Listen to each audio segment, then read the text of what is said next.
Pessoal, boa noite para vocês. Eu vou gravar um vídeo rápido como aula assíncrona, né? Sobre os conceitos básicos de eletricidade, tá joia? Para complementar a nossa aula de quarta-feira, início do nosso curso. Um abraço para vocês e vamos em frente. Pessoal, então, gente, a gente vai discorrer rapidamente sobre os conceitos de eletricidade, né? A aula foi interrompida, a gravação, né? Na quarta-feira. Então, aqui nós temos as unidades que vamos ver no nosso curso. Hoje a gente vai ver alguns conceitos sobre noções de eletricidade, né? E aqui eu mostro para vocês um painel com alguns componentes utilizados em comandos elétricos, né? Então, nós temos aqui, né, vou destacar rapidamente, o painel ele vem com alguns botoeiros, né? São utilizados aqui para ligar ou desligar, né? As botoeiras coloridas, né? Geralmente. Tem algumas chaves que eu posso ligar e desligar um processo. Aqui o inversor de frequência, do lado esquerdo, muito utilizado aí no comando de elevadores, esteiras rolantes, né? Esses três componentes aqui são contatores, que são componentes eletromagnéticos que contêm chaves normalmente abertas ou normalmente fechadas, ou ambas, né? Que ao ser acionados vão energizar ou desenergizar algum circuito ou carga. Nós temos algumas botoeiras coloridas aqui embaixo, né? Aqui o motor elétrico. Esse equipamento maior é um disjuntor motor. Bom, aqui nós temos uma ilustração bem simples de um comando elétrico, um painel, né? Onde nós vemos contatores, vários cabos, um motor elétrico aqui à direita, e uma definição rápida de comandos elétricos. Hein? São diferentes formas de ligação de uma máquina elétrica, né, ou outra carga qualquer, através do uso de componentes elétricos e eletromecânicos. Então existe uma lógica, uma sequência para estacionamento, nós vamos estudar isso, né? Então é uma definição bem básica aí de que são comandos elétricos. A gente pode dizer que os comandos elétricos são precursores da automação industrial, como a gente conhece hoje. A gente ouve até falar muito de inteligência artificial, né? Então, a parte de robótica, né, por exemplo. Então, a automação, né, teve início lá no circuito de comando. Ok? A importância de comandos, né, ela fica bem clara, pois através deles nós podemos acionar máquinas elétricas como motores elétricos, né, para diversos processos. Por exemplo, vamos citar aí uma aplicação residencial, elevadores, né, e outros tipos de segmentos industriais. Sem comandos elétricos a gente não teria, né, os processos industriais, né, indústria automotiva, indústria agrônoma, têxtil, etc. Né? Vou falar basicamente hoje do carga elétrica, né, como noções de eletricidade, depois diferença de potencial e corrente elétrica. Na aula que vem nós veremos o conceito de resistência mais amplamente, né, com circuitos resistivos série e paralelo. Aqui nós temos a imagem da nossa apostila do Cefet, de comandos elétricos, onde nós temos a parte teórica e prática também. Estão inseridos vários exercícios, né, exemplos resolvidos de circuito de comando. Nós iremos estudar ao longo das nossas semanas aí, do curso de comandos elétricos. Bom, noções de eletricidade. A eletricidade é um componente que a gente pode dizer essencial da matéria. Né? Toda matéria tem átomos, né? Os átomos têm prótons, nêutrons e elétrons. Tá? Então, o átomo é a menor partícula de todo elemento. Né? A matéria, por exemplo, é aquilo que tem massa e ocupa lugar no espaço. Vamos lembrar aqui de um fio de cobre, né? Uma barra de ferro, etc. Né? Uma chapa de aço. A molécula seria a menor porção da matéria que conserva as propriedades do material original. Por exemplo, se eu tenho uma molécula de água, né, ela tem lá dois átomos de hidrogênio e um de oxigênio. Então eu consigo distinguir essa molécula de outras. Posso dizer que essa molécula com certeza ela é água. Né? A tabela periódica na figura 2 mostra para nós vários elementos químicos. Nós já estudamos isso na química. Né? Então, a definição, né, de átomo é a menor partícula de todo elemento, né, ou matéria que mantém as suas propriedades. Por exemplo, eu tenho o átomo de ferro, de carbono, etc., né, com o seu número atômico e a distribuição eletrônica. Por falar em distribuição eletrônica, nós temos aqui o modelo atômico de Bohr, Niels Bohr, né? É o modelo atômico mais básico e suficiente para utilizarmos aí o estudo no estudo da eletricidade. Aí nós temos as partículas elétrons que se movem, né, com carga elétrica negativa, as partículas que não se movem, que estão no núcleo, prótons e nêutrons, os prótons com carga positiva e nêutrons que não têm carga elétrica. A carga elétrica, né, obviamente possui massa, né? A carga elétrica, por exemplo, do próton e nêutron possui uma massa de aproximadamente 1,7 vezes 10 a menos 27 kg. E o elétron tem massa 1840 vezes menor, ele é mais leve e, portanto, se move com mais facilidade. Existe um valor numérico para a carga elétrica do próton e do elétron, né, correspondente à menor quantidade de carga elétrica possível que nós podemos encontrar. Nós vamos denominar essa carga de elementar. É um número fixo, né, 1,6 vezes 10 a menos 19 coulomb, é designado pela letra E minúscula. Né? Em cima dessa carga elétrica elementar, a gente pode escrever essa equação 1.2, que é a quantização de carga. Ou seja, a carga elétrica é o múltiplo, né, dessa carga elementar. Esse N aqui seria o número de prótons ou elétrons que a gente teria, o número inteiro. Então, nessa equação, nós teremos aí N, um número inteiro, múltiplo de E, é a carga elétrica elementar, que é essa constante. Então, ela vai ter um sinal, né? Por exemplo, se eu tivesse mais é a carga elétrica positiva do próton e menos do elétron, né? Então, todos os átomos, né, no estado natural vão possuir carga elétrica total nula, ou seja, estão equilibrados, né? O número de prótons é igual ao número de elétrons. Agora, se eu tiver um corpo carregado, existe um excesso de prótons ou elétrons nesse corpo. O corpo foi eletrizado, por exemplo, né? Então, a quantidade de carga elétrica de um corpo vai ser, então, a diferença entre o número de prótons e o número de elétrons no mesmo. Então, vamos colocar alguns exemplos numéricos, né? A carga de um coulomb negativo, por exemplo, menos Q, vai significar o quê? Que o corpo contém uma carga de 6,25 vezes 10 a 18 mais elétrons do que prótons. Como é que a gente chegou nesse número, né? Vou fazer uma conta aqui, ó. Se eu usar essa equação Q igual a NE, então eu tenho 1 coulomb de carga é igual a N vezes a carga elétrica elementar, que é 1,6 vezes 10 a menos 19. Então nós vamos encontrar o número de cargas, aí, no caso seria elétrons, se a carga for menos Q. Tá? Se eu tiver a carga positiva, mais 1 coulomb, então é necessário que sejam removidos, né, para meter essa carga, tem que remover 6,25 vezes 10 a 18 elétrons de seus átomos. Outro exemplo mostra aí uma diferença, né, de cargas. Né? Eu tenho uma carga elétrica com 5 vezes 10 a 19 prótons e 4 vezes 10 a 19 elétrons, então sobressai aí o número de prótons. Né? A diferença entre os dois está aqui entre parênteses, vezes o número elétrico elementar vai me dar a carga elétrica em coulomb, que é 1,6 coulomb. A lei das cargas elétricas é devida ao Coulomb, né, um cientista muito importante na área de eletricidade. Né? Eu vou pegar o nome dele aqui na frente. Tá? É o Charles, né? Só um minuto que eu vou pegar o Charles Augustin de Coulomb, 1736 a 1806. Então, ele provou, né, através de experimentos, que existe uma interação entre cargas elétricas, e ele provou, né, com essas interações, que cargas iguais se repelem e opostas se atraem.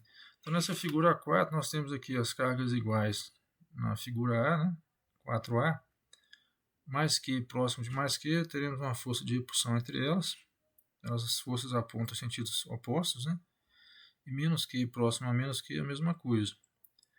Na figura 4b, nós temos a carga menos Q próxima de mais Q, sinais opostos, ocorre então uma força de atração. Então as forças apontam para o mesmo ponto. Né? Obviamente, né, essas cargas próximas umas das outras vão criar linhas de campo, que são trajetórias, né? Por exemplo, a carga positiva, né, entre a carga negativa, existem linhas de campo elétrico, que estão aqui representadas, né? Então, entre as duas cargas, eu posso dizer que existe um campo elétrico bem intenso. Tá? Por convenção, né, do eletromagnetismo, as linhas de campo têm esse sentido. Ó, elas saem da carga positiva, tá? Vocês estão vendo a seta aqui, né? E entram na carga negativa. Então, aqui a gente tem a direção das linhas de campo entre as duas cargas, né? Outras regras sobre as linhas de campo elétrico, né? A densidade das linhas de campo vão dar, né, a densidade vai dar uma ideia de intensidade de campo elétrico naquela região. Então aqui na região entre as duas cargas é muito intenso, né? E as linhas de campo entre si não vão se cruzar, né? Elas são sempre, vamos dizer assim, paralelas, né, umas das outras, né? Aqui nós temos uma carga de prova positiva, A, próxima da carga positiva à esquerda. Então vai existir uma força de repulsão, né, que vai fazer essa carga se movimentar, né, desse ponto onde está a carga positiva para o ponto onde está a carga negativa. Então aí nós temos as possíveis trajetórias para uma carga, né, situada nessa linha. Se a carga estivesse nessa linha reta, ela ia se mover uma trajetória retilínea, né? A lei de Coulomb, ela mostra para nós, né, como calcular a força elétrica entre cargas elétricas, entre duas cargas, né, tanto faz de sinais opostos ou iguais, né? Então a gente vai ter aqui, né, por exemplo, entre mais que e menos que, mais que maiúsculo, né, situadas uma da outra de uma distância r, nós vamos ter uma equação que foi demonstrada pelo cientista francês Charles Augustin de Coulomb, que a força é proporcional a uma constante, K, que é a constante eletrostática do meio, ao produto das duas cargas, por exemplo, módulo de Q minúsculo vezes Q maiúsculo, né, módulo, sobre a distância ao quadrado, a distância que separa as duas cargas ao quadrado. Esse K, né, dependendo que representa o meio, né, onde as cargas estão, então é sempre tomado com referência ao vácuo, né? Se as cargas estão no vácuo, vamos chamar K de K0, que é 9 vezes 10 a 9 newton vezes metro quadrado sobre coulomb ao quadrado.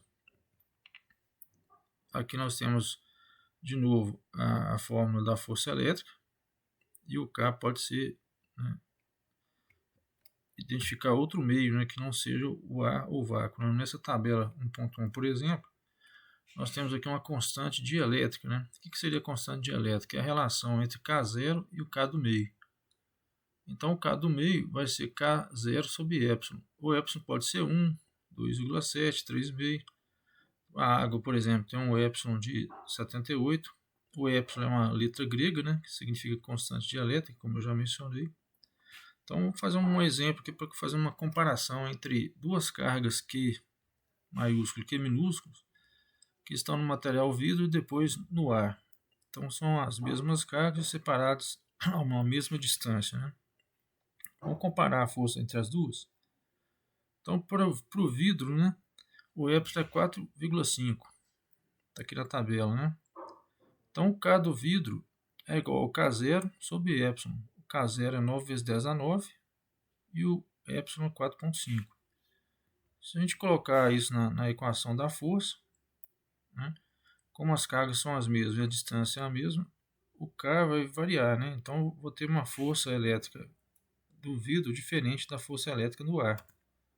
A gente pode dizer que a força do vidro é 4 vezes meio menor do que a força, né, elétrica no ar. A diferença de potencial, né, vai indicar para nós a razão da força do campo eletrostático, né, que uma carga elétrica é capaz de realizar trabalho, né, ao deslocar uma outra carga por atração ou repulsão. Então, na figura 8, se eu tiver uma carga Q0, né, positiva, próximo dessa carga positiva também, nós teremos uma força de repulsão, né, que leva essa carga Q0 a se afastar. Né, tá? A capacidade de uma carga elétrica de realizar trabalho é chamada de potencial elétrico. Tá? Então imagina, tem uma carga mais Q entre os pontos A e B e próximo de uma carga positiva aqui, né? Vai haver uma força de repulsão, né? Ela vai se deslocar de A para B. Então vai ser realizado um trabalho sobre essa carga, tá? Para deslocá-la de A para B, tá? Essa diferença de potencial está dada nessa equação VAB, que é VA menos VB, que é igual ao trabalho sobre a carga. A diferença de potencial vai ser dada em joules por coulomb. Uma vez que eu estou realizando o trabalho sobre a carga, unidade de trabalho é joules, não é isso? Unidade de carga é coulomb. Então a gente pode dizer que o volt, que é a unidade de potencial elétrico, é uma unidade derivada. No sistema internacional, nós temos as unidades fundamentais, né? E o volt é uma unidade secundária ou derivada. Todo mundo já ouviu falar em volt, né? Tensão de 220 volts, 110 volts, a bateria do meu celular é de 3,1 volts, né? E assim por diante, né? Falando em bateria, nós temos aí na figura 10 uma bateria de 12 volts que alimenta uma lâmpada incandescente. Nós vemos aí uma seta indicando o sentido da corrente. O que é corrente elétrica, né? Agora nós vamos falar da outra grandeza fundamental da eletricidade. A corrente elétrica é um movimento de cargas, né? Carga elétrica parada não é corrente. Tá? Agora, se eu fecho o circuito, como eu tenho aqui um circuito alimentando uma lâmpada, nós vamos ter uma corrente. Esse desenho mostra para nós uma corrente convencional, né? Ela sai do terminal positivo, passa pela lâmpada e chega ao terminal negativo. É claro que não existe corrente de cargas positivas, né? A corrente é devida aos elétrons, né? Então, o sentido real da corrente é do terminal negativo para o terminal positivo. O convencional é usado, né, até o sentido oposto, apenas para facilitar aí os cálculos, né, a visualização. Tá? Nessa figura 12, vou mostrar, né, a analogia que existe entre uma caixa d'água e um circuito elétrico. Então, a caixa d'água, né, com água até no nível H, né, por exemplo, tem a energia potencial gravitacional, que é mgh. Aqui nós temos a tubulação, né, por onde a água vai passar. Posso ter um registro, né, para medir a vazão da água, né, tá? E aqui embaixo eu tenho um circuito elétrico, né, que faz uma analogia. Ó. A quantidade de energia que eu armazenei na bateria vai me dar, né, uma quantidade de carga em movimento, que é a corrente elétrica. Então, se a bateria estiver cheia, né, entre aspas, eu vou ter bastante corrente para alimentar o circuito, seja um celular, uma lâmpada, um motor, etc. Se a bateria estiver descarregada, então não tem, né, corrente elétrica. Tá? A gente sabe que a bateria é uma reação química, né? Mesmo pensa de novo aí na caixa d'água. Uma caixa d'água vazia, eu não tenho vazão de água, né? Então é uma analogia bem interessante, né? Aqui nesse exemplo, só para mostrar para vocês que se as duas caixas aqui estão com água no mesmo nível, né? Não tem desnível, eu não vou ter fluxo de água, né? Agora, se eu tenho uma caixa d'água mais cheia, eu tenho mais pressão para que essa água atravesse esse registro, né, e possa encher a outra caixa, né? Então, essa pressão aí no circuito elétrico é devida à fonte de energia, né? A bateria, por exemplo, né? Eu vou provocar um movimento de elétrons se eu tiver, né, bastante energia, né, acumulada, né? Outro exemplo mostra para nós, né, lâmpada e motor alimentados por uma bateria de 12 volts, como acontece no automóvel, né? Aqui nós temos cargas conectadas a uma rede de corrente alternada, como a gente tem nas nossas residências, né? É o sinal da CEMIG em 127 volts. Então nós temos os fios de fase neutro que estão na tomada, né? E aqui os eletrodomésticos, né? Geladeira, televisão, ferro elétrico, chuveiro, com suas potências respectivas, né? E é um circuito que a gente vai utilizar aí, né? No caso de comandos elétricos, nós vamos ter um circuito com 3 fases, né, ou monofásico, né, fase neutra. Nesse exemplo, estou mostrando para vocês, né, a simbologia de cores para condutores, né, a padronização para instalações elétricas. Né. Então, esse fio verde e amarelo você já deve ter visto no chuveiro, na geladeira da casa de vocês, fogão. Né. Aqui nós temos o neutro, geralmente é usado a cor azul. E as outras cores, né, retorno preto, né, fase vermelho, ou outra cor qualquer. E a figura 17 nós temos aqui uma lâmpada e o interruptor da lâmpada. É um diagrama unifilar muito utilizado para desenhar, né, plantas de instalação elétrica de casa, de comércio, né, etc. A gente chama de unifilar porque essa linha única aqui ela transporta fios, né, seria o eletroduto. Esse cano que a gente tem na parede, antes do pessoal rebocar, né, coloca o cano lá e tal, e depois passa os fios por dentro desse cano, que é o eletroduto. Então aqui nós estamos passando aqui, né, tem uma simbologia para isso, o fio de fase, o terra, né, e o neutro. Aqui para a lâmpada nós temos a fase e o retorno para acionamento dessa lâmpada. Tem um exemplo aqui que, se vocês quiserem, eu vou postar o vídeo, né, da diagrama unifilar de uma instalação elétrica residencial. É um vídeo do YouTube, é bem interessante esse vídeo. Ele dá mais ou menos aí, não lembro se era 11 minutos, mais ou menos, de explicação sobre uma instalação de tomada, lâmpada, né, e interruptor. Vale a pena assistir. E aqui nesse exemplo mostro para vocês interruptores que vocês têm em casa, né? São freeway, né? Vamos supor, eu posso acionar uma lâmpada ou mais lâmpadas de lugares diferentes. Então esses interruptores, né, que estão aqui, né? Eles podem acionar a lâmpada L1 e L2 desse ponto ou desse ponto. Se a gente coloca mais interruptores entre os dois, a gente chama esses interruptores de four-way. Aqui eles estão na configuração freeway. A corrente elétrica, né, para a gente finalizar a aula, é o movimento ou fluxo de elétrons dentro de um circuito. Então a gente chama isso de corrente. Na verdade, a corrente é dada por uma taxa, né? É a carga elétrica em coulombs sobre o tempo em segundos. Coulombs por segundo vai me dar a unidade de ampere. Aqui nessa figura tem uma bateria, né? Onde a gente tem o sentido real da corrente, que devido aos elétrons, né? E aqui nós temos a corrente de novo como uma taxa, né? ΔQ sobre ΔT, coulombs por segundo é amperes. Fechando aí, gente, ó, os condutores isolantes. Condutores, a gente vê um fio de cobre, né? Um cabo aqui, né? E isolantes são aqueles que evitam a passagem da corrente, né? Então, fita isolante, uma placa de borracha, etc., né? São materiais que não vão deixar passar corrente elétrica. Em resumo da aula, né, a capacidade de uma carga realizar trabalho, né, a gente denominou aí de potencial ou tensão elétrica. No nosso dia a dia a gente tem aí, né, ouvido falar, a tensão é de 127 volts na tomada, 220 volts no chuveiro, 3.7 no celular.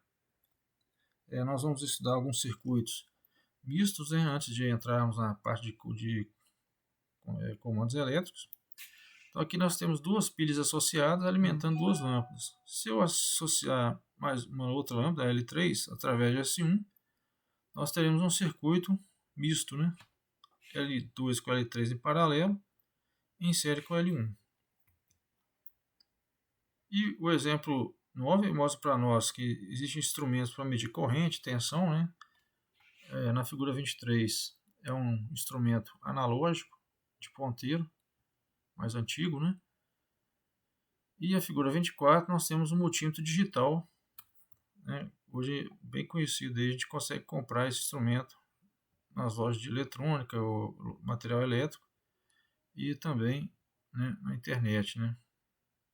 Tá, ele tem aqui os calibres, né, que eu posso medir tensão e corrente alternada, resistência elétrica, teste de continuidade, capacitância, né? Ele vem com pontas de prova positiva e negativa e eu tenho um display onde eu consigo enxergar a medição, né? Aqui a gente está mostrando a medição de tensão, né, um circuito. Então aqui 9 mais 9 eu teria 18 volts até aqui, né? E o instrumento foi colocado aqui para medir a tensão na lâmpada L2. Então nós temos aqui uma tensão que seria de 9, né? A esperada deu 9.1. Aqui houve um erro de medição, tá vendo? A corrente do circuito original, ela circula somente nessa malha, né? Quando você coloca o instrumento, ocorre um desvio de corrente para ele. Então, se a resistência interna desse multímetro for muito baixa, eu vou estar desviando mais corrente para cá. Então, estou, entre aspas, roubando uma corrente, né, dessa corrente original. E aí, eu teria uma medida com erros, não é isso? Se a minha impedância, né, ou a resistência interna desse multímetro for tendendo para infinito, a corrente de desvio será zero e eu vou estar medindo a tensão real em cima de L2. Ok, gente? Então, terminamos a aula 1, né, primeira parte.